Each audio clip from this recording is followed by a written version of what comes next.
तो गाइस आज की इस वीडियो के अंदर हम बात करने जा रहे हैं अपने क्लास एंड ऑब्जेक्ट्स के बारे में। लास्ट वीडियो के अंदर हमने बात की थी अपने ऊप के बारे में कि ऊप का ओवरव्यू लिया था हमने कि ऊप क्या होती है बेसिकली, देन ऊप के अंदर कौन कौन से मेन टॉपिक्स आते हैं।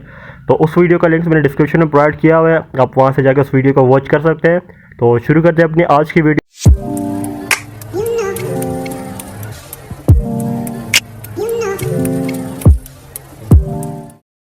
तो हम बात करते हैं क्लास की। A Python is a object-oriented programming language. A Python class is a blueprint, group of attributes and methods. तो हमने बात की क्लास के बारे में। क्लास पाइथन के अंदर एक ब्लूप्रिंट होता है। ब्लूप्रिंट से मुराद ये है कि वो हमारी जो सिस्टम की मेमोरी है वो ऑक्यूपाई नहीं कर रही होती। तो क्लास की कोई भी मेमोरी लोकेशन नहीं होती हमारे पास सिस्टम के अंदर, तो इस वजह से हम कहते हैं ब्लूप्रिंट। देन उसके बाद हम बात करते हैं एट्रीब्यूट्स एंड मेथड्स। तो एट्रीब्यूट्स वो होते हैं जो हमारे वेरिएबल्स जो हमारा डेटा कंटेन कर रहे होते हैं। देन उसके बाद हम बात करते हैं मेथड्स की। मेथड्स वो होते हैं सिमिलर लाइक फंक्शन, जो कोई भी टास्क हमसे देते हैं वो उसे परफॉर्म करके हमें दे रहा होता है आउटपुट के अंदर। तो क्लास के अंदर बेसिकली दो चीज़ें होती है, एट्रीब्यूट्स एंड मेथड्स, और क्लास एक ब्लूप्रिंट होता है। ब्लूप्रिंट से मतलब ये है कि उसका कोई भी मेमोरी लोकेशन नहीं होती। देन उसके बाद हम बात करते हैं अपने ऑब्जेक्ट्स के बारे में। तो जैसा कि हमने बात की क्लास के बारे में, क्लास एक लॉजिकल एंटिटी होती है। उसी के बरक्स हमारे पास जो ऑब्जेक्ट होता है वो हमारा फिजिकल एंटिटी होता है। फिजिकल एंटिटी से मुराद ये है कि वो हमारी मेमोरी ऑक्यूपाई कर रहा होता है।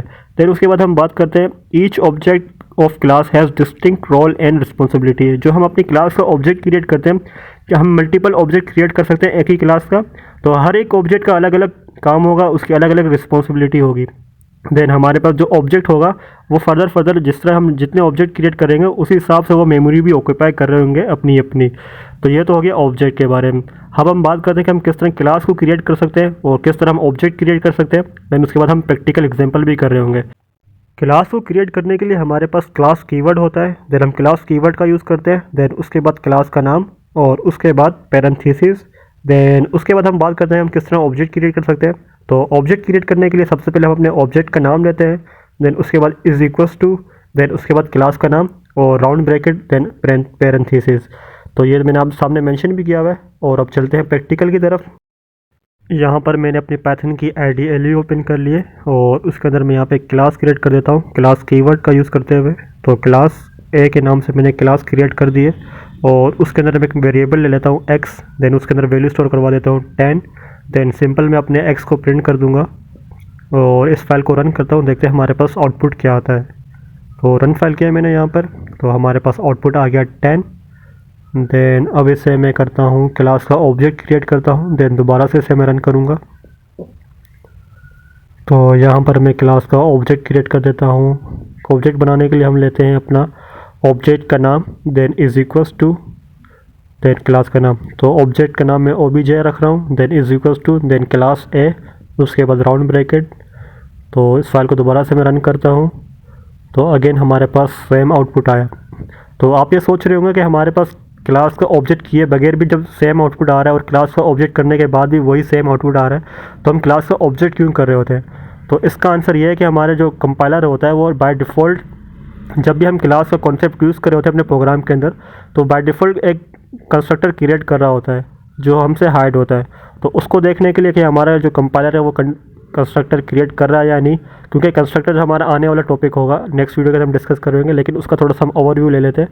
तो उसको चेक करने के लिए हमारे पास कंस्ट्रक्टर है या नहीं, तो यहाँ पे मैं खुद कंस्ट्रक्टर क्रिएट करता हूँ। तो उसके लिए मैं लेता हूँ def, then double underscore, then उसके बाद INIT, देन उसके बाद डबल अंडरस्कोर, देन उसके बाद राउंड ब्रैकेट, उसके अंदर सेल्फ कीवर्ड आ जाएगा। तो सेल्फ कीवर्ड क्या होता है। सेल्फ कीवर्ड जब भी हम पाइथन के अंदर क्लास का कॉन्सेप्ट यूज़ कर रहे होते हैं, यानी कि अपने प्रोग्राम के अंदर क्लास यूज़ कर रहे होते हैं, देन क्लास के अंदर कोई भी फंक्शन या मेथड क्रिएट कर रहे होते हैं हम, तो वहाँ हम सेल्फ कीवर्ड का यूज़ करते हैं क्योंकि ये कंपलसरी है। सेल्फ कीवर्ड एक रेफरेंस वेरिएबल होता है जो कि करंट ऑब्जेक्ट को रेफर कर रहा होता है। तो इस वक्त जो करंट ऑब्जेक्ट है हमारे पास वो OBJ जो मैंने ऑब्जेक्ट क्रिएट किया हुआ है क्लास का, तो वो इसे रेफ़र कर रहा होगा। तो जब भी हम पाइथन के अंदर कोई भी फंक्शन क्रिएट कर रहे होंगे क्लास के अंदर, तो हम सेल्फ कीवर्ड का आर्गूमेंट पास कर रहे होंगे। देन उसके बाद मैं रन करता हूँ इस फाइल को, तो अगेन हमारे पास सेम आउटपुट आ जाएगा। तो इसका मतलब ये हुआ कि जो हमने पहले ये कंस्ट्रक्टर क्रिएट नहीं किया हुआ था, तो कंपाइलर ने बाय डिफ़ॉल्ट एक कंस्ट्रक्टर क्रिएट कर चुका था, देन जो हम देख नहीं पा रहे थे। तो ये तो हो गया कंस्ट्रक्टर का टॉपिक, आने वाले वीडियोज़ के अंदर हम डिटेल में डिस्कस कर रहे होंगे। देन उसके बाद हम बात करते हैं अगर हम कोई ऐसी क्लास क्रिएट करें अपने पाइथन प्रोग्राम के अंदर जिसके अंदर कोई भी हम ना वेरिएबल हो ना कोई मेथड हो, तो हमें कंपाइलर क्या एरर शो करेगा या हमारा प्रोग्राम रन हो जाएगा। तो सब कुछ मैंने रिमूव कर दिया यहाँ से, और इसको मैं दोबारा रन करता हूँ अभी इस फाइल को। देन आउटपुट चेक करते हैं क्या आता है हमारे पास। तो रन फाइल किया, जहाँ पे हमें एरर शो करा है, आइडेंटिफिकेशन एरर शो करा लाइन 1 के अंदर। तो जब कभी भी हम ऐसी क्लास क्रिएट करना चाहते हैं जिसके अंदर हम कुछ भी यानी कि कोई वेरिएबल या कोई मेथड पास नहीं करना चाहते, तो सिंपल हम वहाँ यूज़ करते हैं अपने पास कीवर्ड का, जो ये ज़ाहिर करता है कि क्लास खाली है। देन से सिंपल आप रन कर दो। तो अगेन मैंने रन फाइल किया, हमारे पास कोई आउटपुट नहीं है क्योंकि उसके अंदर कुछ था ही नहीं, लेकिन हमारा जो प्रोग्राम था वो इजीली रन हो चुका है। तो ये की पॉइंट्स है इस वीडियो का। देन उसके बाद हम बात करते हैं पाइथन के अंदर फंक्शन को किस तरह क्रिएट कर सकते हैं। तो इसके लिए मैं यहाँ प्रोग्राम लिखता हूँ। तो यहाँ पे मैं एक वेरिएबल भी पास ले लेता हूँ अपने पास एक्स अगेन, और मैं यहाँ पे कर देता हूँ एक फंक्शन क्रिएट कर देता हूँ डेफ कीवर्ड का यूज़ करते हुए डेफ शो के नाम से। और उसके अंदर मैं प्रिंट करवा दूंगा अपनी फ्यूचर कोडिंग, हमारे चैनल का नाम। अगर आप इस चैनल पे पहली मरतबा आएँ तो फ़ौरन से जाकर चैनल को सब्सक्राइब कर दें ताकि और इस तरह की वीडियोस आप देख सकें। देन इस फाइल को मैं अगेन रन करता हूँ और हमारे पास क्या आउटपुट आता है, लेट्स चेक आउट।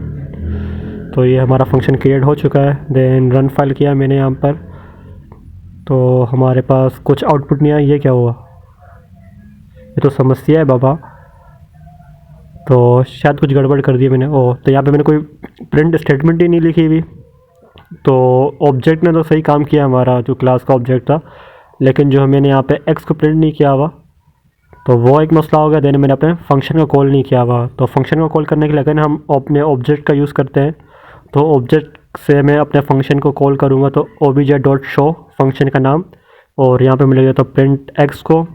देन अब दोबारा से इस फाइल को रन करूँगा मैं, तो हमारे पास आउटपुट यकीनन आ जाएगा 10 और फ्यूचर कोडिंग का। तो हमारे पास ये क्या कह रहा है, एरर शो कर रहा है कि आपने इसके अंदर आर्गूमेंट पास नहीं किया हुआ। तो लास्ट टाइम मैंने आपको शायद बताया आपको अभी कि सेल्फ कीवर्ड का होना ज़रूरी है। अगर हम अपनी क्लास के अंदर कोई भी फंक्शन या मेथड क्रिएट करें तो उसके अंदर कम से कम एक आर्गूमेंट होना ज़रूरी है, वो है सेल्फ कीवर्ड का। तो यहाँ पे मैं सेल्फ कीवर्ड ले लेता हूँ।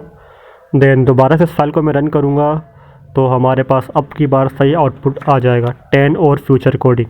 देन उसके बाद हम बात करते हैं कि अगर हमें मल्टीपल आर्गूमेंट पास करने हैं अपने फंक्शन के अंदर, तो उसे हम किस तरह इनिशियलाइज़ करेंगे अपने क्लास के अंदर। तो इसके लिए भी प्रोग्राम लिखते हैं। तो उसके लिए सब कुछ ये रिमूव करना पड़ेगा मुझे, एक्स और प्रिंट एक्स, ताकि ज़्यादा लोड ना हो। देन उसके बाद मैं यहाँ पे अपने जो फंक्शन है डेफ शो नाम से फंक्शन जो मैंने क्रिएट किया हुआ है, इसके अंदर सिंपल मैं सेल्फ कीवर्ड के बाद जितने आर्गूमेंट मुझे पास करने हैं वो उतने आर्गूमेंट मैं यहाँ ले लूँगा। तो ABC 3 आर्गूमेंट मैंने यहाँ ले लिए, और इसकी बॉडी के अंदर मैं सिंपल अपने ABC आर्गूमेंट को प्रिंट करवा दूँगा। देन मैं इसको फंक्शन को कॉलिंग के टाइम यहाँ आर्गूमेंट मुझे पास करने होंगे। तो यहाँ मैं दे देता हूँ first one is Fahad, then second one is 10 और उसके बाद 200। तो ये तीनों आर्गूमेंट हमारे हो गए जिनकी वैल्यू हमारे ABC में चली जाएगी और वो प्रिंट हो जाएगा ABC के साथ। दैन सिंपल मैं जितनी मरतबा से फंक्शन को कॉल करूँगा उतनी ही मरतबा हमारे पास डिफरेंट आउटपुट आएगा, और हर ऑब्जेक्ट का अलग अलग मेमोरी होगी, जैसा मैं आपको लेक्चर के दौरान बता रहा था। तो इसको मैं थोड़ा चेंज कर देता हूँ 20, देन इसको करता हूँ 100 यहाँ पर। तो फंक्शन को कॉल करने के लिए हम अपना ऑब्जेक्ट क्रिएट करते हैं क्लास का, और क्लास के ऑब्जेक्ट से देन हमने फंक्शन के को कॉल कर रहे होते हैं। फंक्शन को कॉल करने के लिए सिंपल हमें फंक्शन का नाम लिखना पड़ता है। देन इस फाइल को मैंने रन किया, तो हमारे पास ये आउटपुट आ गया फ़हद 10, 100, फ़हद 20, 200, फ़हद 30 एंड 300। तो इस तरह हमने मल्टीपल आर्गूमेंट भी पास किया अपने फंक्शन के अंदर। देन उसे हमने कॉल किया तो तीनों का आउटपुट हमारे पास एट अ टाइम आ गया। तो इससे ये पता चला कि हम मल्टीपल टाइम्स ही अपने फंक्शन को कॉल कर सकते हैं यूजिंग ऑब्जेक्ट्स। क्लास के ऑब्जेक्ट से हम मल्टीपल टाइम्स ही अपने ऑब्जेक्ट्स से यूज़ करते हुए फंक्शन को कॉल कर सकते हैं। देन उसके बाद थोड़े से और प्रोग्राम हम देख लेते हैं। तो उसके लिए अगर मैं सारा कुछ रिमूव करता हूँ यहाँ से, और उसके बाद यहाँ पे एक वेरिएबल ले लेता हूँ x, जिसके अंदर वैल्यू स्टोर करवा देता हूँ मैं x = 20। देन उसके बाद मैं यहाँ पे एक स्टेटमेंट ले लूँगा future coding, then double quotes के अंदर मैं लिखता हूँ फ्यूचर कोडिंग, और इसको मैं किसी भी वेरिएबल के अंदर स्टोर नहीं करवाता हूँ। देन इस फाइल को मैं रन करता हूँ, देखते हैं हमारे पास क्या आउटपुट आता है। रन फाइल किया मैंने यहाँ पर इसे, और चेक करते हैं हमारे पास क्या आउटपुट आया। तो फाइल तो हमारी रन होगी, लेकिन हमारे पास कोई भी आउटपुट नहीं आया, ना एक्स का आउटपुट आया, ना हमारा जो स्टेटमेंट थी फ्यूचर कोडिंग इसका आउटपुट आया। तो एक्स को आउट प्रिंट करने यहाँ आउटपुट लाने के लिए मैं लेता हूँ प्रिंट स्टेटमेंट, तो प्रिंट एक्स कर देता हूँ। देन अब दोबारा से मैं रन करूँगा और चेक करते हैं हमारे पास क्या, तो 20 तो आ गया हमारे पास अब भी, लेकिन हमारा जो फ्यूचर कोडिंग था वो प्रिंट नहीं हुआ। तो उसको प्रिंट करने के लिए हमारे पास एक प्रीडिफाइंड कीवर्ड आता है डॉक के नाम से। ये एक डॉक फाइल क्रिएट हो चुकी है पाइथन के लिए, तो इसके लिए हम यूज़ करेंगे अपना ऑब्जेक्ट के साथ अपने डॉक कीवर्ड का यूज़ करेंगे। देन हमारा जो फ्यूचर कोडिंग है ये भी प्रिंट हो जाएगा।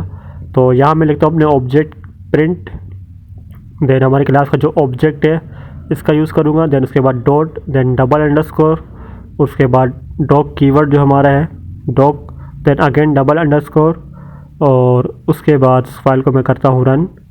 तो अब हमारे पास दोनों आउटपुट आ चुके हैं 20 एंड फ्यूचर कोडिंग। तो आज की इस वीडियो के अंदर हमने डिस्कस किया कि हम किस तरह क्लास क्रिएट कर सकते हैं और किस तरह हम ऑब्जेक्ट क्रिएट कर सकते हैं और किस तरह हम अपने क्लास के अंदर फंक्शन क्रिएट कर सकते हैं। देन उसके हम कितने आर्गूमेंट पास कर सकते हैं, उसकी वैल्यू किस तरह हम इनिशियलाइज कर सकते हैं। देन साथ ही साथ हमने कुछ की पॉइंट्स पे जाने हैं फंक्शन और ऑब्जेक्ट के कि किस तरह हम डॉक फाइल क्रिएट कर सकते हैं। तो ये सारी बातें हमने डिस्कस की आज की वीडियो के अंदर। आई होप कि आपको वीडियो पसंद आई होगी। अगर आप इस चैनल पर हैं तो फ़ौरन से जाकर चैनल को सब्सक्राइब कर दें और बेल आइकन को भी प्रेस कर दें।